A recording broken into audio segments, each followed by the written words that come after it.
ffilm fer hon, rydym am edrych ar hanes cerddoriaeth Celtaidd Cymraeg a barn phobl ar cerddoriaeth diweddar Cymraeg. Mae yna sôn am hanes y Celtaidd ar draws Ewrop, yn benodol yn hanes y Cymru. Un peth maent yn adnabyddus am yw ei cerddoriaeth. Mae cerddoriaeth Celtaidd yn grŵp eang o genre cerddorol sydd wedi esblygu allan o draddodiadau cerddorol gwerin o Geltiaid gorllewin Ewrop. Yn aml, mae'r term cerddoriaeth Celtaidd yn cael ei gymhwyso i'r cerddoriaeth o Iwerddon, yr Alban a Chymru, oherwydd mae'r tiroedd rhain wedi cynhyrchu ar ddulliau nodedig adnabyddus sydd hefo dylanwadau culwyddol clir. Mae cerddoriaeth Celtaidd y Cymru wedi cael dylanwad fawr ar draddodiadau Cymraeg, fel gwaith y Celt Robin Huw Bowen, sydd wedi cael effaith ar y draddodiadau fel yr Eisteddfod. Yr Eisteddfod wedi cael ei hadfywio a ffynnu fel traddodiad. Erbyn y blynyddoedd diwethaf, mae cerddoriaeth Cymraeg wedi datblygu i arddull y cerddoriaeth modern, ond mae dylanwadau y Celtiaid dal yn ffactor arwyddocaol hefo rhai artistiaid Cymreig fel Catherine Jenkins, Dafydd Iwan, Bryn Fawn a lawer o artistiaid Cymraeg eraill. Mae Cymru, fel gwledydd eraill, yn llawn gwyliau cerddoriaeth gwahanol. Un gwyl sydd yn llawn dylanwadau o cerddoriaeth y Celtiaid yw gwyl Greenman, sef gwyl gwerin. Mae yna lawer o cerddorion Cymraeg sydd heb dylanwad y Celtiaid o gwbl, sef pobl fel Marina and the Diamonds, Tom Jones a'r Stereophonics. Mae rhai yn artistiaid Cymraeg sy'n adnabyddus trwy'r byd, ond mae'n adnabyddus oherwydd caneuon Saesneg a dim am caneuon ei famiaeth. Mae lawer o bandiau newydd Cymraeg yn cael ei sefydlu'n aml o dan y scene bop rock Cymraeg, ond nid yw'r dylanwad Celtaidd mor amlwg yn gwaith y bandiau newydd. Bandiau newydd sydd yn dechrau gwneud eu hun yn adnabyddus yw Tsunami, Fleur-de-Lis a Mr Annwyl.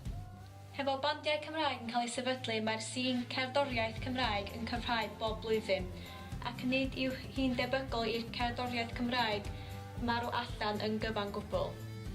Bod cerddoriaeth Saesneg llawer mwy phoblogaidd gyda'r mwy afrif a phobl ifanc dyddiau yma, mae cerddoriaeth Cymraeg yn dal i fodoli ac yn parhau i dyfu.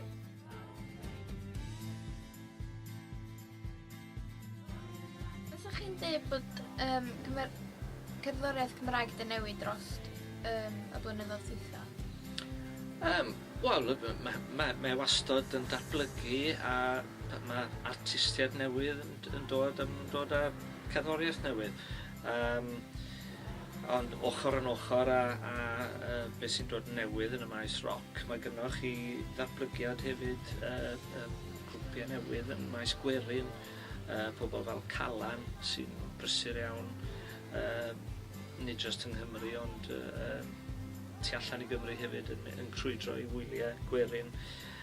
Felly mae'r traddodiad gwerin yn cael ei ail ddiffinio a'i ail ddehongli yn gyson.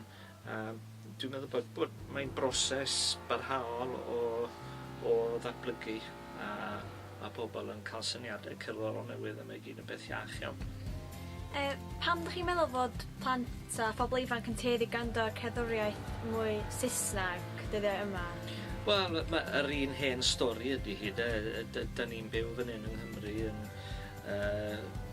dros 500,000 o siaradwyr Cymraeg allan o boblogaeth o 2,000,000, ond drws nesaf i ni wrth gwrs yn Lloegr mae un o ieithoedd cryfa'r byd ac rhowch chi y diwylliant pop rock yn Lloegr ochr yn ochr a beth sy'n dod allan o America a mae gyda chi rhywbeth cryf ofnadwy sydd ar bob math o sianeli radio ac ar teledu a wrth gwrs mae'n mynd i cael effaith a dylanwad ar bobl ifanc ond ers agos i hanner can mlynedd mae gyda ni'n diwylliant cerddorol Cymreig yn hunan a mae'n bwysig iawn bod ni'n cadw hynny a mae'n bwysig iawn bod pobl ifanc yn mynd i wyliau, y digonedd o wyliau byw cerddorol sydd gyda ni yng Nghymru dros yr haf.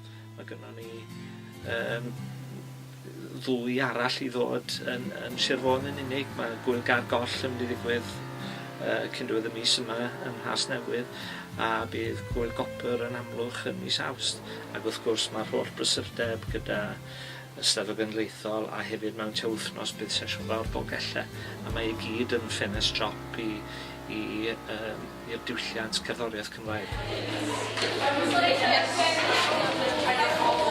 Ydych chi'n gwrando ar cerddoriaeth Cymraeg? Gwrando cerddoriaeth Cymraeg o leia unwaith y dydd fel arfer yn y car ar ffordd i'r ysgol neu ar ffordd adra, ond fydda'n sicr roedd yn unwaith y dydd. Be ydych chi'n hoffi am y cerddoriaeth yr ydych chi'n gwrando arno? Mae'n braf cael gwrando ar music sydd yn iaith eich hun, ac hefyd dwi'n licio alawon Cymraeg, os mae yna dylanwad traddodiadau Cymraeg yn nhw does, felly dwi'n cael gwrando arno achos hynny. Pa fath o pobl ydych chi'n licio yno, fatha artistiaid? Dwi'n hoffi rhai cyfoes fel bandana, frisbee, ond hefyd dwi'n licio rhai traddodiadol fel Bryn Fawn, wrth ymwneud Bryn Fawn. Dafydd Iwan weithiau chi, ond Bryn Fawn dwi'n hoffi wrando ar cymysgedd rili o music. Be ydych barn chi ar cerddoriaeth Cymraeg? Ma'n mynd i, ma' na le iddo fo, yn sicr. Dwi'n meddwl bod yna angen fwy o ymdrech lle i werthu fo i bobl, ond dwi'n mynd rhaid gwrando yn bersonol, ond lot o ffrindiau lle dydyn nhw ddim yn gwrando arno fo.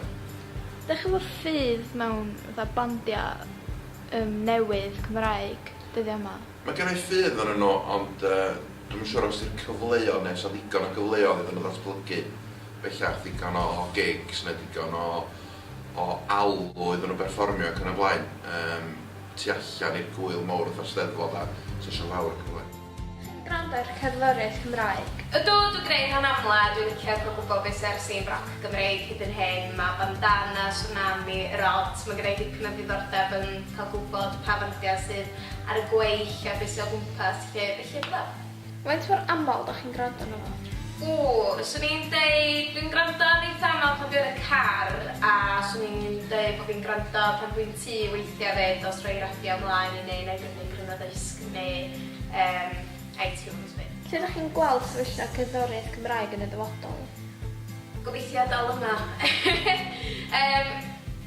Gwahanol, dwi'n meddwl bod yna dipyn o bobl o gwmpas, mae yna digon o grwpiau gwahanol o gwmpas, felly dwi'n jyst yn gobeithio bydd hynny gyd yn adeiladu a bod o gyd yn cyfforddiogi yr iaith Gymraeg a y gerddoriaeth Gymraeg a scene rock Gymraeg yn diwedd. Da ni'n gwybod ydych chi'n gweithio hefo radio. Ie.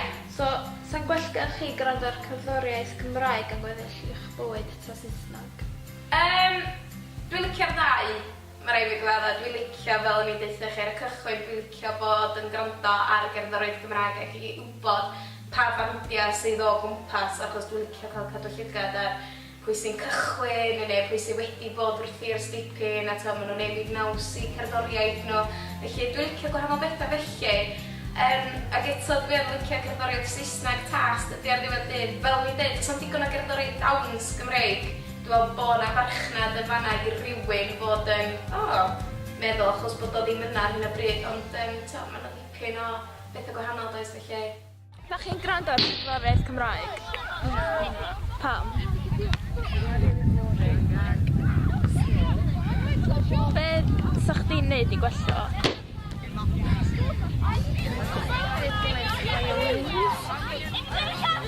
Ydy achos o'r pobl sy'n fatha canu a fatha yn mwy boring na'r pobl? A dyn ni ddim mor pam ydych chi'n meddwl di cerddoriaeth Cymraeg ddim yn neud yn dda?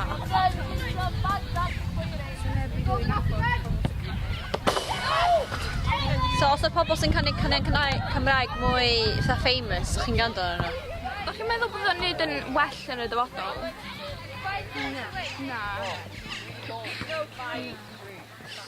Trwy wneud ymchwil i'r ffilm hon, rydym wedi dod i'r casgliad fod cerddoriaeth traddodiadol Celtic heb newid llawer erbyn heddiw. Ond fod cerddoriaeth y Celtaidd wedi cael dod fawr ar traddodiadau a artistiaid newydd Cymraeg.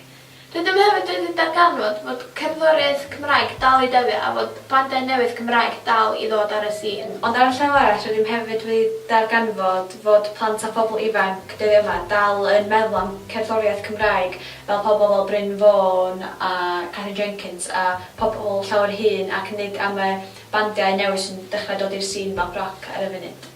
Mae hyn yn meddwl fod llai o cerddoriaeth Cymraeg am wneud yn dda yn industry cerdd a mae hyn yn meddwl bod cerddoriaeth Cymraeg am dirywio ychydig Ond ar y funud, gyda'r nifer o bandiau sy'n dod ar y sîn, mae yna dal cyfle i cerddoriaeth Cymraeg wneud yn dda.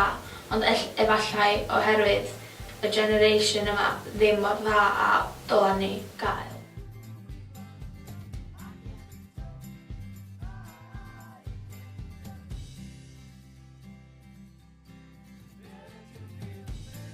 Thanks for watching.